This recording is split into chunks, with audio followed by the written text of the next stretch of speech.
안녕하세요. 칠곡경북대학교병원 신경과에서 뇌졸중 환자를 진료하고 있는 은미연입니다. 요즘 같은 겨울철에 연세 드신 분들께서 중풍 걱정 많이들 하시죠? 오늘 제가 말씀드릴 주제는 갑자기 한쪽으로 팔다리 마비가 와서 장애를 남기는 질환, 뇌경색에 대해서 말씀드리겠습니다.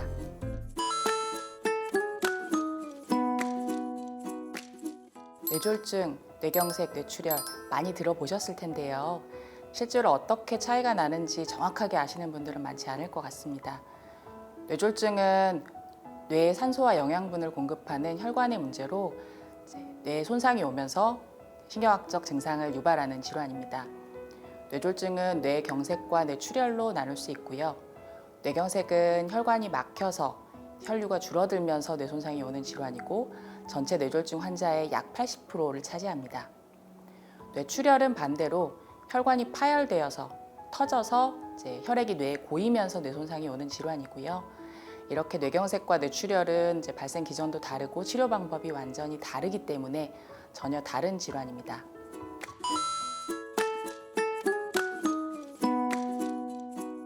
뇌경색이 발생하는 기전은 굉장히 다양합니다.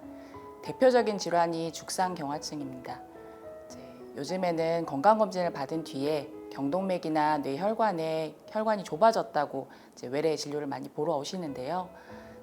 이렇게 혈관에 지질 등 찌꺼기가 쌓여서 죽상경화증이 생기고 이 부분 때문에 혈관이 좁아지고 여기에 혈전이 생기면 이 혈전이 떨어져 나가서 뇌경색이 발생할 수 있습니다.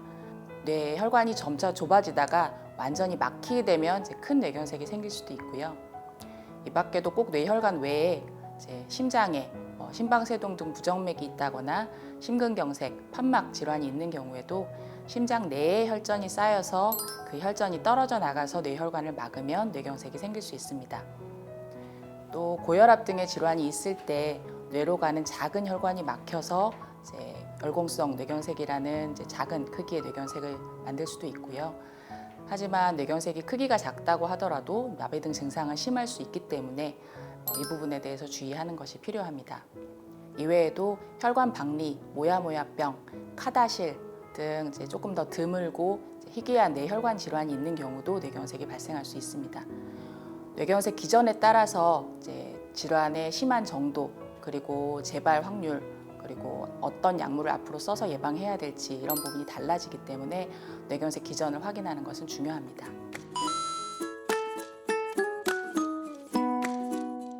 뇌경색은 대개 전조 증상이 없는 질환입니다. 많은 환자분들이 입원하셔서 오늘 아침에 일어났을 때 멀쩡했고 아침에 식사하는데 젓가락질이 갑자기 안 되고 말도 잘 안 되고 갑자기 못 걷는다. 어떻게 이렇게 갑자기 이럴 수가 있느냐라고 여쭤보시는데요. 뇌경색은 대부분의 경우는 전조 증상 없이 뇌경색이 발생하고 나서야 증상이 생깁니다. 간혹 뇌경색 환자분들의 10% 이내에서 갑자기 발음이 어둔하거나 갑자기 편측으로 마비가 생겨서 일시적으로 증상이 생겼다가 하루 이내에 회복이 되는 경우가 있는데요.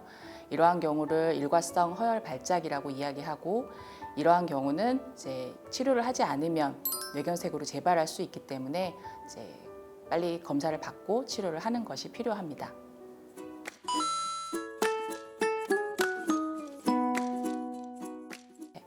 뇌경색을 잘 치료하려면 빨리 병원에 오시는 게 중요한데요.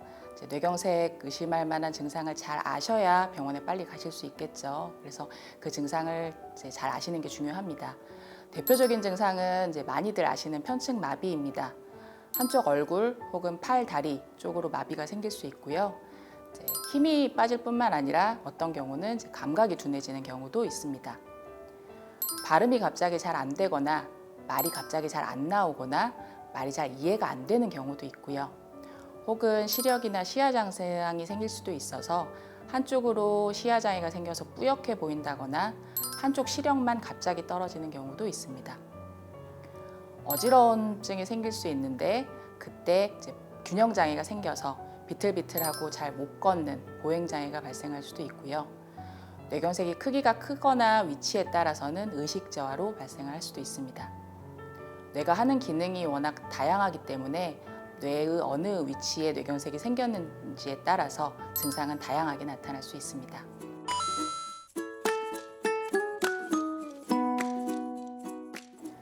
뇌경색의 골든타임은 일반적으로 정맥 내 혈전 용해제를 사용할 수 있는 4.5시간 이내를 얘기합니다.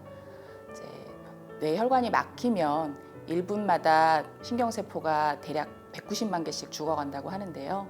한번 뇌손상이 오고 나면 이 뇌조직이 회복되지는 않기 때문에 빠르게 치료를 하는 것이 중요합니다.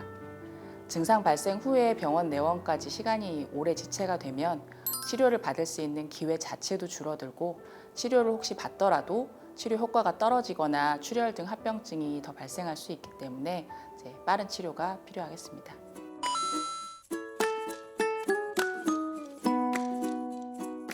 뇌경색 치료 방법 중에서 가장 중요한 것은 막힌 혈관을 열어주는 재관류 치료입니다. 크게 두 가지로 나눌 수 있고 첫 번째는 정맥 내 혈전 용해제 치료입니다. 정맥 혈전 용해제는 대개 증상 발생 후 4.5시간 이내까지 사용할 수 있고요.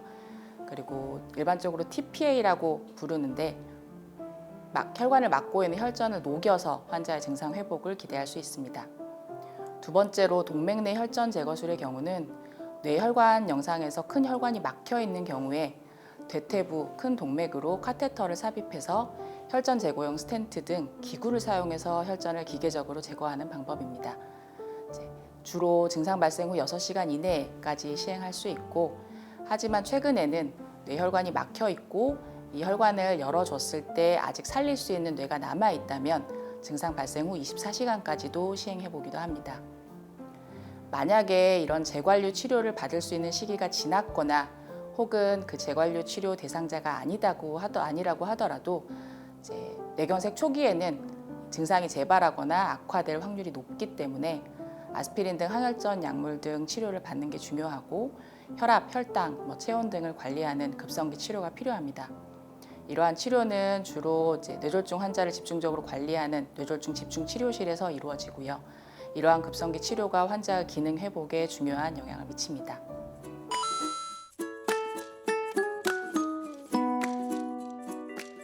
뇌경색을 예방하는 가장 좋은 방법은 위험인자를 잘 관리하는 것입니다. 나이, 연령은 중요한 뇌졸중 원인 중에 하나이고요. 하지만 나이가 드는 것은 우리가 관리할 수 없는 부분이죠. 하지만 나이가 들수록 고혈압, 고지혈증, 그리고 당뇨 등 혈관 질환을 유발할 수 있는 위험 질환들도 더 잘 생기기 때문에 가급적이면 일정 연령이 되시면 정기적으로 건강검진을 받는 것을 권유드립니다. 만약에 검진을 받았는데 혈압, 혈당, 콜레스테롤이 높다고 들으셨다면 대개의 이런 질환들이 증상이 없어서 치료를 안 받고 계시는 분들이 있는데, 치료되지 않은 고혈압, 당뇨, 고지혈증 등은 경동맥을 포함한 뇌혈관, 관상동맥 혈관, 말초동맥의 죽상경화증을 유발하고 혈관이 좁아지거나 막힐 수 있기 때문에 꼭 치료를 받으시는 것이 좋습니다.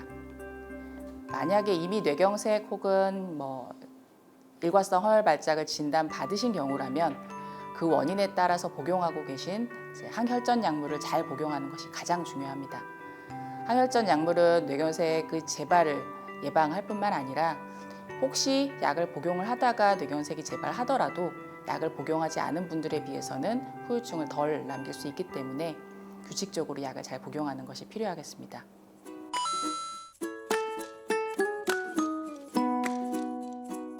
뇌경색은 장애를 남길 수 있는 질환이기 때문에 무엇보다도 빠르게 진단하고 뇌 손상이 오기 전에 치료를 하는 것이 중요한데요. 하지만 국내 통계를 보면 국내 뇌졸중 환자분들 중에 증상 3시간 이내에 병원에 도착하는 경우가 전체 환자의 약 40%밖에 되질 않습니다. 그래서 상당수의 환자분들이 재관류 치료 등 적절한 치료를 잘 받지 못하고 있는데요. 우리나라는 119 시스템이 워낙 잘 갖춰져 있기 때문에 뇌경색이 의심되는 증상이 있으면 꼭 119에 바로 신고를 하셔서 급성기 치료를 받을 수 있는 병원 응급실로 방문하시는 것을 권유드립니다. 감사합니다. 새해에도 뇌경색 없이 건강하세요.